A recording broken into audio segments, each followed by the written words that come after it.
সৃষ্টির শুরুতে আমরা একটা সুন্দর পৃথিবীতে বাস করি। চেয়ে দেখো, কত সুন্দর প্রকৃতি তোমার চারপাশে। চলো আমরা সৃষ্টির শুরুতে ফিরে যাই, দেখি বাইবেল আমাদের সে বিষয়ে কি বলে। সৃষ্টির শুরুতে ঈশ্বর আকাশমণ্ডল ও পৃথিবী তৈরি করলেন। ঈশ্বর অন্ধকারকে বললেন, আলো হোক। এই আলোকে তিনি নাম দিলেন দিন, আর অন্ধকারকে নাম দিলেন রাত্রি। প্রথম দিন শেষ হল।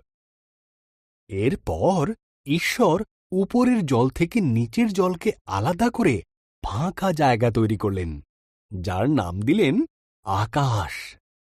দ্বিতীয় দিন শেষ হল। ঈশ্বর সমস্ত জল একত্র করলেন। এর ফলে শুকনো জায়গা দেখা দিল। তিনি শুকনো জায়গার নাম দিলেন ভূমি, আর জমা জলের নাম দিলেন সমুদ্র। তারপর তিনি তৈরি করলেন ঘাস, শস্য ও গাছপালা।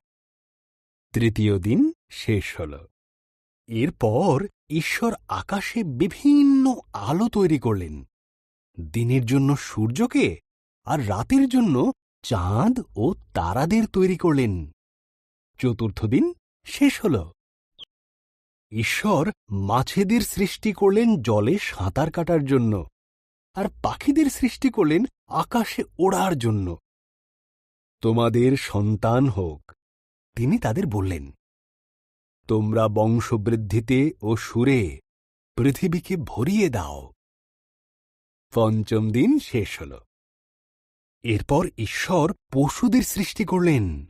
তিনি গৃহপালিত পশু, বন্য পশু ও সরীসৃপ প্রাণী তৈরি করলেন। ঈশ্বর বললেন, আরও একটি সৃষ্টি বাকি আছে, যা সবার মধ্যে অত্যন্ত মূল্যবান। তাই তিনি নিজের মতন করে পুরুষ ও নারী সৃষ্টি করলেন। তিনি বললেন, তোমাদের সন্তান হোক, পৃথিবীর দায়িত্ব নাও, মাছ ও পশু পাখিদের যত্নে রেখো। ষষ্ঠ দিন শেষ হল।